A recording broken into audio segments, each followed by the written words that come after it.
සහෘද ප්‍රේක්ෂක හිතවතුනි ඔයාලා හැම කෙනෙකුගේම හිතේ තියෙන හැම බලාපොරොත්තුවක්ම අරමුණක්ම ඉෂ්ට වෙන්න කියන ප්‍රාර්ථනාවත් එක්ක හැමදාම සතුට සැනසීම ලැබෙන්න කියන ප්‍රාර්ථනාවත් එක්ක අද මේ කතා බහ ආරම්භ කරන්නට බලාපොරොත්තු වෙනවා.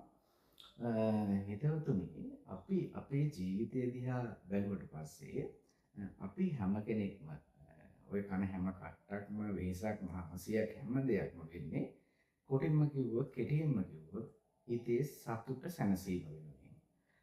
ඉතින් එච්චර අපි කොච්චර මහන්සි වුණත් ඒ වෙනුවෙන් කට්ටක් කෑවත් ඒ වෙනුවෙන් කැපකිරීම කරත් ජීවිතේ ගොඩක් වෙලාවට ගොඩක් දෙනෙකුට තියෙන දුක වේදනාව කලකිරීම පසුතැවීම මෙන්න මේ වගේ අවස්ථාවන් තමයි ගොඩක් මුහුණ දෙන්න වෙන්නේ. සාමාන්‍යයෙන් අපේ කියමනක් තියෙනවා වැඩි hina වෙන්න එපා අඬන්න වෙයි කියලා. ඒ කියන්නේ අපිට ඕනවට වඩා සතුට සැනසීම සැහැල්ලුව එනකොට අපිටම තේරෙනවා නිකන් ළඟ අපිට දුකක් වේදනාවක් එනවා කියලා. එතකොට මෙන්න මේක අපි හිතලා බැලුවාම සමහරව හිතනවා කොච්චර කට්ට ගෑවත් වෙසුණත් මහන්සි වුණත් සතුටක් නැහැ සැනසීමක් නැහැ පුදුම කරුමයක් මෙන්න මේ වගේ කනස්සල්ලටපත් වෙන දේවල් අපිට ඕන තරම් හිතෙනවානේ. එතකොට මේකට හේතුව ජීවිතය කියලා කියන්නේ ඇත්තටම දුක වේදනාව කලකිරීම පසුතැවීම මේ වගේ පිරිච්ච දෙයක්. එතකොට ඒවා අපි මහන්සි වෙලා ලබා ගන්න අවශ්‍ය නැහැ. ඒවා ජීවිතේ ඉබේම අපිට ඒ දේවල් ලැබෙනවා. එනවා. ඒක තමයි ජීවිතයේ ස්වභාවය. එතකොට අපි මහන්සි වෙලා දුක් වෙලා කනගාටු වෙලා එතකොට අපි මහන්සි වෙලා කට්ට කාලා ඒ වෙනුවෙන් කැපකිරීම කරලා ලබා ගන්න තියෙන්නේ සතුට සැනසීම ඒ වගේම තමයි නිදහස මෙන්න මේ දේවල්.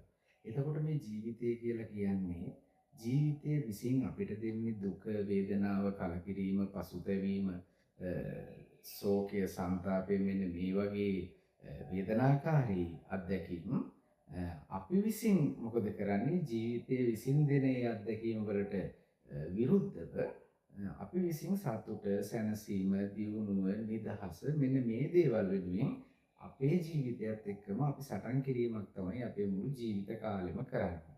එතකොට මේ කොච්චර සටන් කරත් ඇත්තටම ජීවිතයේ දුක වේදනාව කලකිරීම අඩුවක් නැහැ. සුළුවෙන් හරියනවා. ඔයා මොන ආර්ථික මට්ටමක හිටියත් මොන සමාජ මට්ටමක හිටියත් මොන අධ්‍යාපනික මට්ටමක හිටියත් ඔයාගේ බාහිර ඔයා ඉන්න තලය කොතන වුණත් අනිවාර්යයෙන්ම දුප්පත් පොහොසත් උගත් නොඋගත් මේ හැම කෙනෙකුටම ලස්සන කැත හැම කෙනෙකුටම දුක වේදනාව කලකිරීම පසුතැවීම උරුමයි. හේතුව ජීවිතයේ ස්වභාවය ඒක. එතකොට අපිට තේරෙනවා අපි ජීවිතයත් එක්ක කොච්චර පොරබැදුවත් අපිට කවදාවත් ජීවිතය මේ යන විදිහට පරද්දන්න නම් බෑ. ඉතින් ඔන්න ඔය හේතුව උඩ අපි කල්පනා කරලා බැලුවොත් ඇත්තටම අපිට සතුටින් ඉන්න බැරිද? සැනසීමෙන් ඉන්න බැරිද? එහෙම නැත්නම් නිදහසේ මනස නිදහස්ව නිවහල්ව තියාගෙන ඉන්න බැරිද? පුළුවන්. බැරි කමක් නැහැ. මෙන්න මෙතන තමයි වටිනම තැන වැදගත්ම තැන. මෙතනදී ඔබ බෞද්ධයෙක් නම් ඔබ වාසනාවන්තයෙක් කියන්න පුළුවන්. මොකද ඔබ සතුට සැනසීම නිදහස කියන එක වෙනුවෙන් අවශ්‍ය කරන මාවත අභියස ඉන්න කෙනෙක් ඔබ බෞද්ධයෙක් කියන්නේ. ඔබ න්‍යාගමික වුණත් කිසිදු ගැටලුවක් නැහැ. මොකද මම මෙතන බෞද්ධ ආගම පිළිබඳව හෝ ප්‍රවර්ධනය කිරීමක් හෝ එහෙම නැත්නම් බෞද්ධ ආගම වෙත යොමු වෙන්න කියනවා හෝ එහෙම දෙයක් නෙමෙයි. මම බෞද්ධ නම් ඊටාම වටිනව වැදගත් වෙනවා කියලා කිව්වේ අපේ ජීවිතේ මේ මැරෙනකන් අපි ජීවත් වෙන කාලය තුල අපේ සතුට සැනසීම නිදහස මෙන්න මේ දේවල් වෙනුවෙන් අපිට අපේ ජීවිතයට එකතු කරගන්න ඒ වගේම අපේ ජීවිතය තුළ අපිට පිළිපදින්න අපේ ජීවිතය තුළ අපිට ක්‍රියාත්මක කරන්න තියෙන එකම සහ සාර්ථකම ක්‍රමය තමයි බෞද්ධ දර්ශනය කියන්නේ. දැන් නමුත් මෙන්න මෙහෙම ප්‍රශ්නයක් තියෙනවනේ. දැන් අපේ අය බෞද්ධ නම් ඔබ මම අපි බෞද්ධ නම් අපි බෞද්ධ වුණාට අපිට මේ දුක් කනගාටුව වේදනාව කලකිරීම පසුතැවීම මේ වගේ අඩුවක් නැහැනේ. මේකට හේතුව මොකද්ද? මේකට හේතුව සහ මේ තුලින් කොහොමද මේ දේ කරන්නේ කියන කාරණාව පිළිබඳව අපි අද කතා කරමු. මේකට හේතුව කිව්වොත් එහෙම අපි බෞද්ධ වුණා කියලා අපිට දුක වේදනාව කලකිරීම පසුතැවීම මෙන්න මේ වගේ දේවල් අපේ මනසින් තුරන් කරන. එහෙම නැත්නම් අපේ මනසට ඇති වෙන මේ දුක වේදනාව කලකිරීම පසුතැවීම වගේ දේවල් වලින් අපි නිදහස් වෙන ක්‍රමය. එහෙම නිදහස් වෙලා නිදහසේ මරණකන් ජීවත් වෙන ටික ජීවත් වෙන විදිය ඇයි අපිට අහුවෙන්නේ නැත්තේ? ඒකට හිතවතුනි ප්‍රධානම කාරණාව මෙන්න මේක. දැන් බෞද්ධ ආගම කියන එක අනුව අපි හැමෝම බෞද්ධයෝ. එතකොට ආගමක් කියලා කිව්වහම ගොඩක් වෙලාවට බෞද්ධ ආගම අපි ගත්තොත් ආගමක තියෙනවා සංස්කෘතිය, සාහිත්‍ය, ඒ වගේම තමයි දර්ශනය. ඔන්න ඔය කියන කාරණා තුනම ආගමක අඩංගුයි. මේක ඉතාම වැදගත් වටිනවා ඔබට. මොකද ඔබ ඉන්නේ කොතනද කියන එක මේකේ තේරෙනවා මම මේ ටික කිව්වට පස්සේදී. එතකොට ඒ ආගමේ වටිනාම දේ තමයි දර්ශනය. එතකොට මේ දර්ශනය රැකගන්න එක වටා තමයි සාහිත්‍යයක් සහ සංස්කෘතියක් ගොඩනැගෙන්නේ බිහි වෙන්නේ. එතකොට මෙන්න මේ සංස්කෘතික කාරණා, සාහිත්‍යමය කාරණා රසවත් නිසා, ඒ වගේම තමයි ඒවට අපේ සිත ඇදෙබැඳී යන නිසා මොකද වෙන්නේ? දර්ශනය රැකෙනවා, දීර්ඝකාලීනව පවතිනවා. ඒක මෙන්න මේක තමයි ඕනම ආගමක ස්වභාවය. හැබැයි ආගමක් තුළ දර්ශනයක් තියෙනවා කියන එකෙන් අපිට වැදගත්කම වටිනාකම ඒ දර්ශනය තුළින් තමයි ඕනම මිනිස්සෙකුට ඕනම ආගමක ආධ්‍යාත්මීය සුවය කියන එක. ඒ කියන්නේ අපේ ඇතුළත සුවය කියන එක ලබා ගන්නට පුළුවන්කම තියෙන්නේ. මෙන්න මෙතනදී මම බෞද්ධ ආගමේ නම් වාසනාවන්තයි කියලා කිව්ව හේතුව කියන්නම්. බුදුරජාණන් වහන්සේ පිළිබඳව අපි එතනදී කතා කරද්දී හිතවතුනි බුදුරජාණන් වහන්සේ කියලා කියන්නේ අපි අපේ ආගමික නායකයා ශාස්ත්‍රවරයා විදිහට අපි සලකනවා, පූජනීයත්වයෙන් යුතුව අපි ගරු කරනවා, නමස්කාර කරනවා. හැබැයි බුදුරජාණන් වහන්සේ මේ ලෝකය පිළිගන්නේ, ලෝකයේ තුල ඉන්න විද්වතුන් බෞද්ධ නොවන බොහෝ අය බුදුරජාණන් වහන්සේ පිළිගන්නේ දාර්ශනිකයෙක් විදිහට, ආධ්‍යාත්මීය දාර්ශනිකයෙක් විදිහට. එතකොට එතනදී උන්වහන්සේට ප්‍රමුඛ ස්ථානය හිමි වෙනවා. හේතුව මම කියන්නම්. දැන් ඔබ අනිත් ලෝකෙ බිහි වෙච්ච දාර්ශනිකයන් පිළිබඳව අහලා තියෙනවා. ඒ සියලුම දාර්ශනිකයන් යම් කිසි දර්ශනවාදයක්, එහෙම නැත්නම් යම් කිසි වෙන සොයා ගැනීමක්, එතකොට මෙන්න මේ විදිහට යම් දේවල් කරලා දාර්ශනිකයන්, විද්‍යාඥයන් බවට පත් වෙලා තිබෙනවා. හැබැයි ගැටලුව තියෙන්නේ බුදුරජාණන් වහන්සේ හැර අනිත් ඔය සියලුම දාර්ශනිකයන් සොයා ගැනීම, ඒ වගේම තමයි අධ්‍යයනය කිරීම, පරීක්ෂණ, නිරීක්ෂණ, නිගමන තුලින් නව අදහස් සමාජගත කිරීම, නව දර්ශනයන් සොයා ගැනීම, මේ දේවල් ඔක්කොම කරලා තියෙන්නේ භෞතිකත්වයේ ලෞකිකත්වයේ හා සම්බන්ධ. දැන් අපි උදාහරණයක් විදිහට ගත්තොත් දේශපාලන විද්‍යාව. එතකොට මේකේ පියා ඇරිස්ටෝටල් විදිහට අපි සලකනවා. හැබැයි දේශපාලන විද්‍යාව තුලින්, එහෙම නැත්නම් දේශපාලනය තුලින් රටක පැවැත්මට අවශ්‍ය කරන කරුණු කාරණා, ඒ වගේ මේකට අවශ්‍ය කරන මඟ පෙන්වීම ලැබෙනවා වුණාට ඒ තුලින් මිනිස්සෙගේ ඇතුළත අභ්‍යන්තරය ආධ්‍යාත්මීය සුවපත් වීමක් වෙන්නේ නැහැ. ওই විදිහට අපි ගත්තට පස්සේදී මේ ලෝකයේ බිහි වෙච්ච අනෙක් සියලුම දාර්ශනිකයෝ, විද්‍යාඥයෝ ඔවුන් විසින් සොයා ගැනීම සහ ඒ කරුණු කාරණා ඉෂ්ට කරලා තියෙන්නේ, සමාජයට යම් දේවල් ඉදිරිපත් කරලා තියෙන්නේ භෞතික ලෝකය හා සම්බන්ධව. මෙන්න මෙතනදී තමයි බුදුරජාණන් වහන්සේට දාර්ශනිකයෙක් විදියට සුවිශේෂී ස්ථානයක් හිමි වෙන්නේ. මොකද බුදුරජාණන් වහන්සේ තමයි මේ ලෝකේ මේ ජීවිතය පිළිබඳව, අපේ ජීවිතයේ අභ්‍යන්තරයේ යථා ස්වභාවය, ඇත්ත ස්වභාවය පිළිබඳව හරියටම මුල ඉඳලා අගට වසර ගානක් පුරාවට අපි කියනවා දහම තුල සාරාංශකයේ කල්පලක්ෂයක් කියලා. එතකොට මෙන්න මේ වසර බිලියන, ට්‍රිලියන අසංඛ්‍යාත්මක ප්‍රමාණයක් මේ විදිහට උන්වහන්සේ මේක භවයෙන් භවයේ පරීක්ෂණ කරලා අවසානයේදී උන්වහන්සේ මේ ජීවිතයේ මුල, මැද, අග, ඒ වගේම මේකේ යථා ස්වභාවය, ඒ වගේම මේකේ දුක් වේදනාව, කලකිරීම කියන ඒ වගේ මිදෙන ආකාරය, මේක මිදෙන ආකාරය කියන්නේ මැරලා නෙමෙයි, මිය ගියාට පස්සේ නෙමෙයි, ජීවත් වෙද්දිම මේ වගේ මිදලා ජීවත් වෙන්නේ කොහොමද කියන ආකාරය.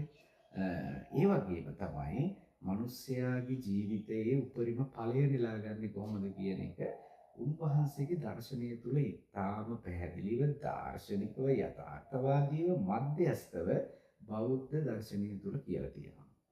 මොකද බෞද්ධ දර්ශනය තුළ කියලා තියෙනවා. හැබැයි ගැටලුවක් තියෙනවා. දැන් ඔබ බෞද්ධ වෙන්න පුළුවන්. හැබැයි ඔබෙන් මම ඇහුවොත් එහෙම බුදුරජාණන් වහන්සේ සිදුහත් කුමාරයා විදිහට ඉපදුනේ කොහෙද බුදු වුණේ කොහෙද උන්වහන්සේගේ ජීවිත කතාව ඇහුවොත් ඔබ ඒ පිළිබඳව ඔබට දැනුම තියෙන්න පුළුවන්. ඒ වගේම තමයි අපේ බෞද්ධ සංස්කෘතිය හා සම්බන්ධ අතීත සිදුවීම් අතීත සිද්ධස්ථාන මේ දේවල් සම්බන්ධව අපි ඇහුවොත් ඔබට දැනුමක් තියෙන්න පුළුවන්. ඒ කියන්නේ අපේ රටේ මිනිස්සුන්ට බෞද්ධ සංස්කෘතිය සහ බෞද්ධ සාහිත්‍යය තුළින් විශාල දැනුමක් අවබෝධයක් ඒ වගේම තමයි කරුණු කාරණා එක්රැස් කර ගැනීමක් හැමෝගෙම තියෙනවා. හැබැයි වටිනාම දේ බෞද්ධ දර්ශනය කියන කොටස අපේ බෞද්ධයන් තුළ ඔබ තුළ ඇත්තෙන්ම ඉතාම අල්ප වශයෙන් ඒත් එහෙම මෙහෙන් ඇවිල්ලා තිබුණට ඒක පිළිබඳව ඔබට අවබෝධයක් වැටහීමක් දැනුමක් නැහැ. දැන් මෙහෙම මම ඒක පෙන්නන්නම් බලන්න. දැන් ඔබ බෞද්ධ වුණාට බෞද්ධ දර්ශනය තුළ තියෙන සාරය එහෙම නැත්නම් ඒකේ තියෙන වටිනාම දේ මඟ පෙන්වීම වැදගත්ම ටික තමයි චතුරාර්ය සත්‍ය, ආර්ය අෂ්ටාංගික මාර්ගය, ත්‍රිලක්ෂණය, පටිච්ච සමුප්පාදය, සතර සතිපට්ඨානය, ඒ වගේම අටලෝ දහම මෙන්න මේ වගේ කරුණු කාරණාවන් කිහිපයක්. එතකොට ඔබෙන් මම අහුවොත් ඔබ ත්‍රිලක්ෂණය දන්නවද? සමහරෙක් නම් කරන්න දන්නව වෙන්න පුළුවන්. ඉතින් එහා විග්‍රහ කරන්න දන්නවද? විග්‍රහ කරන්න කියන්නේ මොකද්ද? මේ මහා ප්‍රඥෙක් වගේ නෙමෙයි. ත්‍රිලක්ෂණය අනිත්‍ය දුක්ඛ අනාත්ම නම් මේ මොකද්ද මේ කියන්නේ කියන එක. ඊළඟට චතුරාර්ය සත්‍ය මොනවාද? දුක්ඛ සත්‍ය, දුක්ඛ සමුදය සත්‍ය, දුක්ඛ නිරෝධ සත්‍ය, දුක්ඛ මාර්ග සත්‍ය නම් මේ කියන්නේ මොකක්ද මේ හතරෙන්? ඔන්න ඔය ටික. ආර්ය අෂ්ටාංගික මාර්ගය කිව්වම මොකද්ද? සම්මා දිට්ඨි, සම්මා සංකප්ප, සම්මා වාචා, සම්මා කම්මන්ත, සම්මා ආජීව, සම්මා වායාම, සම්මා සති, සම්මා සමාධි. එතකොට මෙන්න මේකෙන් සම්මා දිට්ඨි කියන්නේ මොකද්ද? සම්මා සංකප්ප මෙන්න මේ විදිහට ඔබට අවබෝධයක් වැටහීමක් ඒ වගේම ඔබට ඒ පිළිබඳව දැනුමක් තියනවා. නෑ. එතකොට ඔබට හිතෙන්න පුළුවන් ওই තරම් ගැඹුරු දේවල්, ඕවා හරි ගැඹුරු දේවල්. මෙහෙමයි. ඒ නිසා ওই දේවල් පිළිබඳව අපිට අධ්‍යයනය කරන්න තරම් අපි දහමට යොමු වෙලා යන්නේ ඒ වගේ පටු අදහසක්. එහෙම නෑ. මේවා ගැඹුරු නෑ. ඊටාම සරල, ඊටාම රසවත් දාර්ශනිකමය කාරණා. මේ දේවල් හරියට ඉගෙනගෙන දැනගෙන අවබෝධ කරගෙන අපේ ජීවිතයට එකතු කරගත්තොත් හිතුවතුනේ අපේ ජීවිතය බාහිරව සහ අභ්‍යන්තරව ඇති වෙන ඒ වෙනස, ඒ සතුට, ඒ දියුණුව ඔබට අදහා ගන්නත් බැරි තරම්. මොකද ඒ දියුණුව ඇති වෙන්නේ ස්වභාව දහම තුලින් ලැබෙන ආශිර්වාදය තුල. ඒ ආශිර්වාදය ලැබෙන්නේ බෞද්ධ දර්ශනය තුලින් සිදුවෙන්නේ manussත්වයේ ටිකෙන් ටික මුහුකුරා යන එහෙම නැත්නම් වැඩිවීම, වර්ධනය වීම, manussත්වයේ වැඩි වෙනවා කියන්නේ ඒකට ස්වභාව දහම ආශිර්වාද කරනවා. ඉතින් මෙන්න මේ නිසා බෞද්ධ දර්ශනය කියන මෙන්න මේ කොටස බෞද්ධ අබෞද්ධ ඕනම කෙනෙකුට තමන්ගේ ජීවිතයේ සතුට සැනසීම ඒ වගේම දියුණුව නිදහස ගොඩනගා ගන්න ඇති කරගන්න ඉතාම වටින දෙයක්. පිරිසක් සමහර වෙලාවට මේ දේවල් ගැන කතා කරද්දී හිතන්න පුළුවන් ඔබට මේ බණ කතා කරනවා එහෙම නැත්නම් ධර්මයේ අපි වහන්න තරම් රහත් වෙන්න මෙම කියන්නේ රහත් වෙන්නවත් එහෙම නැත්නම් බණ අහන්න කියලාවත් නෙමෙයි. ඒකයි මම කිව්වේ බෞද්ධ අබෞද්ධ වුණත් දැන් මේ ලෝකේ අනිත් රටවල් වල ජාත්‍යන්තරය තුල බටහිර රටවල අන්‍යාගමික බොහෝ දෙනා බෞද්ධ දර්ශනීය ස්ටඩි කරනවා එහෙම නැත්නම් අධ්‍යයනය කරනවා. ඒ ආගමක් විදිහට නෙමෙයි දර්ශනයක් විදිහට ජීවිතයේ සාර්ථකත්වයට. ඉතින් ඒක ඔබට ආගම තුල අපි තියෙන නිසා ඔබට මේක බණ වගේ පෙවුනට මේක බණ නෙමෙයි මේක පැහැදිලි යථාර්ථවාදී අතිසාර්ථක මධ්‍යස්තව කතා කරපු මැද ඉඳන් කතා කරපු දර්ශනයක්. ඉතින් ඒකයි මේක වටින්නේ වැදගත් වෙන්නේ. එතකොට අපි බෞද්ධයෝ විදිහට මෙන්න මේ දේවල් දැනගෙන ඉන්න එක වටිනවා. ඉතින් මම ඔබට මතක් කරන්න ගත්තේ අපි මේ නාලිකාව තුලින් ඔබට බෞද්ධ දර්ශනයේ මුල ඉඳලා අවශ්‍ය කාරණා ටික ඉතාම සරලව පැහැදිලිව ඔබත් එක්ක කතා බහ කරන්න බලාපොරොත්තු වෙනවා ඉදිරියේදී. ඉතින් ඔබ සම්බන්ධ වෙන්න අපිත් එක්ක.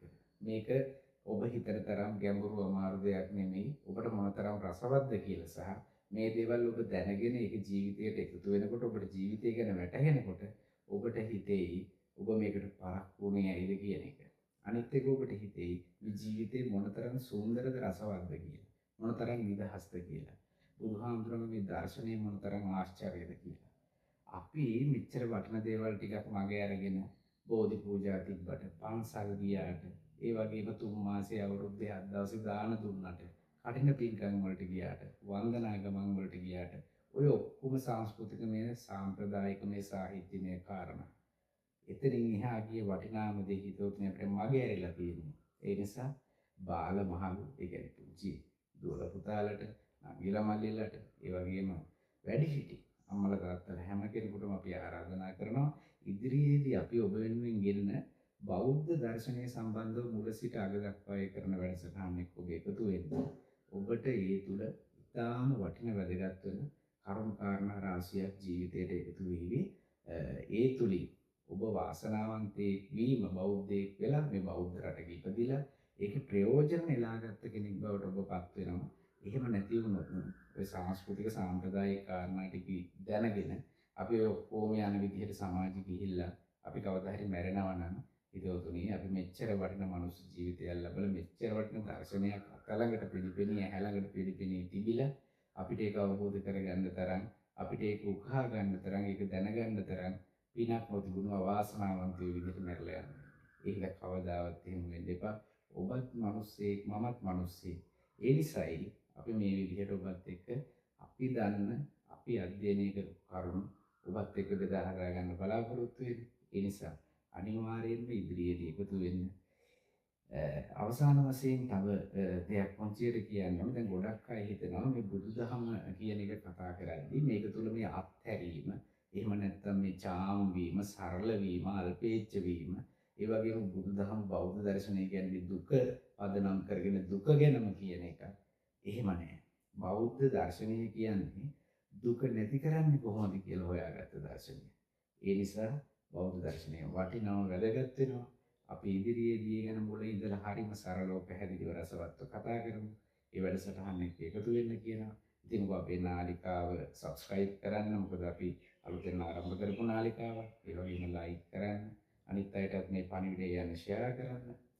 ඒ වගේම අපි වැඩසටහනක් පොඩි ඉදිරිපත් කරාම ඒක ඔබට ඉක්මනින් ලබා ගන්න ඒ පිළිබඳව notification එකක් ලබා ගැනීමට bell icon එකක් click කරලා තියන්න. ඉතින් ඉදිරියේදී අපි මේ දේවල් කතා කරලා මනසේ සතුට නිදහස ඒ වගේම විවේකය පිළි මනසකින් යුතු උසස් මිනිස්සෙක් තත්ත්වයට පත් වෙන්නට අවශ්‍ය මඟ අපි බෞද්ධ දර්ශනය තුළින් ඉදිරියේදී පාදා ගමු. ඒ තුළින් අපේ ජීවිතය සාර්ථක කරගමු. ඔබ සියල්ලන්ටම ඒ කාරණාවට සිත් පහළ වේවා කියන ප්‍රාර්ථනාවත් එක්ක අද දවසට අපි ඔබේ සමුගන්නවා. ඔබ හැම දිනකටම තෙරුවන් සරණයි. සුබ දවසක්.